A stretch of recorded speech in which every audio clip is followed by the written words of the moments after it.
Hello, welcome to the Mediocre Takes podcast, the podcast where we share our mediocre takes on the shows and movies we watch. I'm Marco and I'm here with my co-host Mel. How are you doing, Mel? I'm so happy we didn't get shut up at the convention we went to. Fun fact, I invited Mel to go to Artist Alley Comics Fest with us this year. We haven't done this con since 2016, so I was like, can it be a scam? Maybe. And I was like, maybe I want to go with Mel or someone. So I asked Mel, she said yes. And we went, and it was a lot of fun. And we're also going to be starting to upload our old episodes on YouTube, so you guys should watch out for that. Anyways, today is our 1 year anniversary. Well, when we're recording it, it's not our 1 year anniversary, but when we post this, it'll be our 1 year anniversary. For our anniversary, Mel came up with the idea that we should talk about the shows and movies that changed our lives, and that's what we're doing. So let's just get started. My first honorable mention is Frozen. You make me so embarrassed. Okay, the reason this was such a banger for me and why I would stay up watching it over and over and over again when I got the DVD was because I was Elsa. Elsa was speaking to me. That woman is a homosexual. This character probably made so many kids realize they were a queer. Truly, until watching this film, I never related more to a character in regards to sexuality until I saw this movie. The analogy between Elsa feeling like she has to hide her powers and calling it a curse, and the tried and true homosexual experience of suffering in the closet was literally so girl boss to 14-year-old me. And then when I first heard Let It Go, yes, Marco, I did cry. I indeed did cry alone in my living room on our cold pleather couch. I think a part of why I cried was because in that time in my life, I was still struggling with accepting being a lesbian. And I don't know, I just felt like I was kind of jealous of this little cartoon character for feeling so free in something that she thought was so shameful. And then also, one last thing I have to say, it is so crazy to me that a homophobic company is capable of making such iconic queer-coded characters. It is insane that they can do that. Like, they can make Ursula, but then they can also suppress queer voices and queer animators and queer characters, but then also shit on Ron DeSantis. Disney is such a strange company to me. Okay, so my first honorable mention is probably something Mal's going to judge me for, but that is Dragon Ball Z. Mal's talked about how this anime is kind of gross. I'm not judging. Yes, you are. I'm not judging. Listen, I'm not judging. we can openly judge each other. Now, before I say anything, I want to make it clear that Dragon Ball Z is a bad anime. Basically, they won't let the franchise die when it really should die. Like, there's Dragon Ball, Dragon Ball Z, Dragon Ball GT, Dragon Ball Super. Anyways, I say this to say that even though this show changed my life, I don't think that's that good anymore, and I don't think it was that good to begin with. Anyways, the reason this anime changed my life is because this anime got me into anime. I've not become a big anime fan if my brother hadn't introduced me to this. Like, literally, the other three anime that changed my life, I would have never discovered if I hadn't watched Dragon Ball Z. Anyways, I think Dragon Ball Z is really bad. The pacing is terrible. There's so much filler. Shout out to the time they spent 19 episodes to show one fight, which was the Goku and Frieza fight. 19 episodes, and I watched all that when I was a kid. Anyways, I appreciate how this show changed me, but I really don't like it anymore. My second runner-up is The L Word. So this is such a messy show. Like, if someone told me I had to convince someone to watch this show or I'd be killed, I would have to start writing my will, because in good conscience, I could not endorse this hellspawn. That being said, it was an integral part of my childhood. I distinctly remember watching YouTube compilations of every scene Shane was in on my dad's iPod. And this was either before you could delete your history, or I was just too child brain to figure it out. So I would just sit there panicking because I didn't know how to delete all of the Shane compilations I had. And even at that time, obviously I didn't believe I was a lesbian. I thought I was just I saw this woman kiss other women, and I was just sitting there what a curious thing to witness. And I just sort of saw this as light research. And when I got a little bit older, I started to sincerely watch the show. And the best way I could describe it is if you put the sentence Jerry Springer lesbian drama into ChatGPT and turned it into a script. Truly, the show was so chaotic, and they dealt with actors leaving the show in the worst way possible. Like, the way they ended the story for some of the characters was disgusting. And there's so many sex scenes. I can't even say I've done a full watch through of the show because I had to skip the super awkward scenes and the sex scenes, and there are an abundance of both. This is truly the only show that I love to hate watch. It's just there's a spice to it that just it came into my life when I was just a very curious child, and it will always have a little spot in my heart. Okay, now we're getting to my top 5. Obviously, these are not ranked, although the last one is my favorite. But the first one I'm going to be talking about is But I'm a Cheerleader. But I'm a Cheerleader is a lesbian film where a girl is sent to a conversion camp and hijinks ensue. It is a really fun, campy movie with a lot of heart to it. The sets are amazing. The way they use color theory is great as well. Now, some of you may be thinking, how did this movie change your life? And I'll tell you, this is the first movie where I've seen positive queer themes, and it was a live film. Fun fact, I only watched this film because a YouTuber recommended it, and I got influenced to watch it. Also, this movie really inspired me to make this podcast with Mal. I knew it was a movie I wanted to cover if we ever did make a podcast with her, and it eventually made me come up with the Queer Movie Night episodes. And for those of you who do not know, a while back I came up with the idea to review a queer movie every month and called it Queer Movie Night. Now, I did search this up eventually, but apparently there's another podcast called Queer Movie Night, and I haven't come up with the name to replace Queer Movie Night with yet. So if you guys have any better ideas, let me know. Anyways, I say this to say, if I never watched this movie, this podcast probably wouldn't exist. So, my top 5. Okay. First one, not ranked, maybe, is She-Ra and the Princesses of Power. This started off as your run-of-the-mill cartoon reboot, including the 40-year-old men who cried, pissed, and shitted themselves because the minors in the TV show didn't have big boobs. I think I didn't initially watch it when it first came out. I think I started watching it after I saw a GIF set of Catra and Adora at Princess Prom on Tumblr.com. The angst between them made me have to watch it. Now, a lot of modern cartoons do this really quirky thing where they start off pretty low stakes, and then the writers are like, let's have a serious conversation. And then the show gets darker, and it seems like it's 50-50 on whether or not the show ends up good or bad. The animation is nothing special. The story is a bit bumpy and rushed.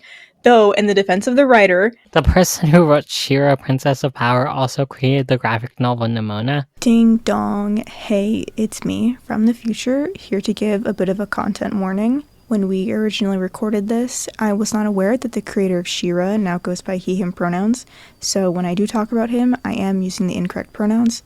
So I just wanted to, first of all, apologize, and second of all, give you all a content warning. If using the wrong pronouns makes you uncomfortable, please skip like 40 to 60 seconds into the future, please, and thank you. The thing that people say was rushed was the relationship between Catra and Adora, but the issue with that is the writer, I think she talked about how the higher-ups at DreamWorks were basically shooting her down for having a queer relationship, but she was really pushing for it. And what she did was she sort of created a situation where they had to get together because it was the only thing that made sense. One of the very few modern cartoons where you literally see like a lesbian kiss. Like you mentioned before, there was a scene that was inspired by that horrible anime you're forcing me to watch. What is it? Utena? It's not horrible. It's amazing. It's so smart, and like it's very special. Like, we're currently watching Revolutionary Girl Utena, and Mal doesn't like it so far, and I doubt she'll like it even more when we get to the end. But I really love it, and I'm going to be mentioning it in the list. Spoilers. Anyways. Yeah, we're about, I think, like 5 or 6 slaps in, I think. Yeah. You mean episodes? Sure. No. I'm counting it by the amount of times that little brown girl gets slapped. Okay. I'm sorry. What I think really changed my life about this show was the season 5 theme was basically about like cults and religion. And I honestly feel like, as someone who didn't grow up in a cult or religious household, I can't really speak on how well it was good at portraying these two things, but I feel like they did a really good job. And also, my main issue with this is, once again, it was a time crunch. It wasn't really the writer's fault, but I wish that we had more time for Catra to get a proper redemption arc, because she did some like properly horrible things, specifically in season 3 and 4. And I just feel like steps she took in season 5 weren't enough for her to be seen as fully redeemed or redeemable to a lot of people, which is totally understandable. Honestly, that is my only major critique of the show. It's just, there just wasn't enough time for this show. But I think that it is one of the few modern cartoons that I really do like. And the last episode, of course, did make me cry. I don't really think we're gonna get something like this anytime soon because, as the writer said, there was still this huge oppression of what she wanted to do. We still see that all the time. Also, the theme song, I think it was pretty good. It was sparkly enough to the point where it was girl boss, but not too girl boss. And I also really love this is something that I love when shows do, which is where their intro slightly changes depending on the events that occur in the show. That is something you see in season 5, which I feel like is something new that people do. I feel like this show was just so life-changing for me, for being one of the very few modern cartoons that got a chance to show a lesbian relationship. Okay, so my next show is 3%. So 3%, it's a foreign TV show that was recorded in Sao Paulo, which is in Brazil. It's also a Netflix original. Basically, the show is a dystopian where the whole world is in decay, but there's also a utopia. But in order to get into the utopia, you must take a test where only 3% of the people make it to the end. We follow a small group of characters, and one of them is part of a rebel group trying to destroy the system. This was also one of the only live shows I've ever watched as a kid. I really like this show. The acting and the drama is really good. It's a good show. It's also very diverse, but I will say I do not like how they treat the only disabled character we know, who is the main character. So I'm going to go into spoilers, but if you don't want to hear the spoilers, then skip a little. But basically, they kill off the disabled character, who is a main character, off screen. He doesn't even get the chance to be shown his death on screen. Like, literally, it's season 2. Season 2 ends. Season 3, oh no, he's dead. What are we gonna do now? I was so pissed. Being disabled in the US is really hard, which is why I do not want to apply for disability, and I probably never will. Like, the show didn't need to do that to that character because it was really poorly done, and I have no idea why they did that to that character, because they really did a good job writing him, in my opinion, during the first season at least. Like, it really shows how little they cared about this character. Anyways, this show changed me because it got me to appreciate and want to watch more foreign shows and movies. My next one is Alien. This film was the first sci-fi film I remember watching, and the origin story for my weird, maybe slightly horny admiration for space, but specifically space uniforms and space suits. This was also like my introduction to strong female leads. Ripley truly is a girl boss in this. The first time I watched this, I woke up to the scene between Ellen Ripley and Mother, where she finds out their true mission. Now, I wasn't really paying attention to the tension, the melodrama. I was paying attention to sweaty Sigourney Weaver. But that scene itself made me want to watch the movie from the start. This was also my introduction to, like, aliens. The xenomorphs were so cool, so badass. Something I miss from older movies is the fact that a lot of them take their time to build up suspense and tension and sort of, get you in the mindset of all of these people and the location. There's a lot of time in this movie, but it's time spent creating this tension between the people and the aliens.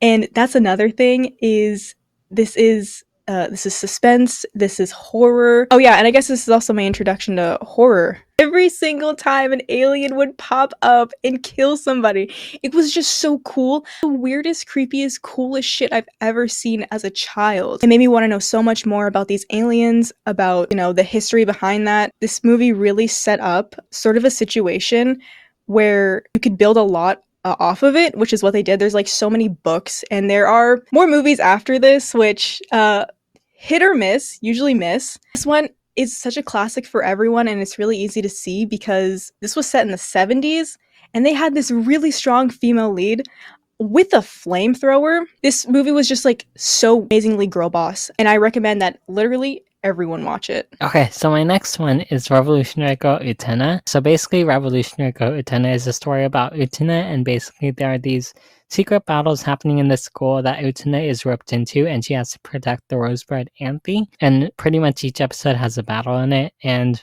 I just really love the show. It's so smart. Mel and I are currently watching it together, like I've mentioned before, and she is not a fan of it, which I understand, but that doesn't change the fact that I really love this show. I get that you do not like how Anthe is treated, which is the only brown character in this show, but I will say the whole point is that the abuse that Anthe is facing is bad. It's kind of frustrating to watch you be annoyed when I'm like, that's the point. You're supposed to be frustrated, but it's fine. Also, Nanami is still my problematic fave. I don't care what you say. I'll say this. She's at the point in life where she doesn't quite understand, like, sexuality, which is why she doesn't realize her relationship with her brother is problematic, which comes into full fruition later in the season. My next one is Jennifer's Body. Jennifer's Body was a cultural reset for me. It's also the only movie with Megan Fox I've seen, and I want to keep it that way. I have a distinct memory of watching this movie on DVD at night in the living room when everyone was asleep and rewinding on the kissing scene between the characters Jennifer and Needy. This is also where my man-hating tendencies started to emerge because I saw nothing wrong with Jennifer killing all those men, especially since it was men who turned her into that monster. I remember thinking I should have hated her, but she was completely justified in literally everything she did. And that ending was so, I'm not going to spoil it, but it was so bittersweet. It was tragic what happened to some characters. Other characters really did, how do you say, Marco? Served cunt. Okay, my next show is an anime called Wandering Sun. Wandering Sun is an anime about two trans kids and them going through the motions of figuring out who they are and growing up. I will say that I can't recommend this show wholeheartedly, mostly because I've heard problematic things about the author's other works, especially about Sweet Blue Flowers, which is a lesbian romance manga. I've heard the anime is okay, but the manga is kind of bad, so I'm not sure if the manga for Wandering Sun or if the anime for Wandering Sun is bad, since I haven't watched it since like freshman year of high school, and I'm 22 years old now. But this was the first time I've seen a show with positive trans representation, and the only show I've seen with positive trans representation so far, mostly because I do not watch a bunch of LGBT shows, and that's why this show changed my life. My next one is Spirited Away. This was the first Japanese animated film I ever saw. I was at a sleepover at my friend's house, and I remember as like the sleepover movie, her parents put on Spirited Away, and I remember being so enamored the whole time. And it wasn't even specifically because of the story. Like, it's a great story, don't get me wrong, but the animation was something I had never seen until that moment, and I remember being so amazed by it. All the monsters and the creatures and the background scenery, the fact that they were able to make even the soot spirits so lively and endearing and lovable. No Face slayed, truly. That ending also literally, I think some of you may be seeing a pattern by now. It made me cry. She remembered his name and it set him free. And she remembered it because she pulled a Cinderella. Because this was the first Studio Ghibli film I ever saw, it will always have a special place in my heart. That being said, Princess Mononoke is my favorite. So my last anime that has changed my life is obviously Bloom Into You. What can I say about Bloom Into You?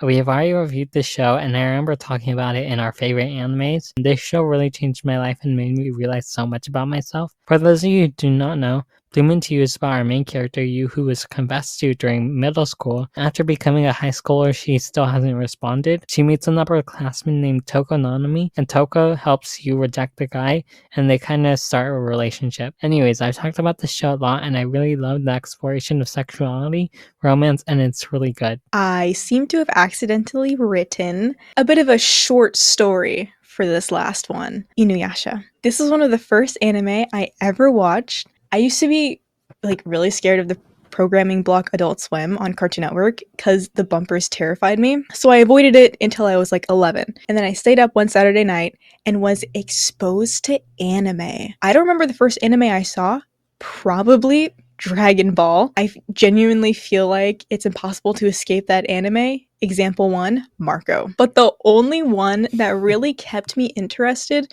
from the first time I saw it to present day was Inuyasha.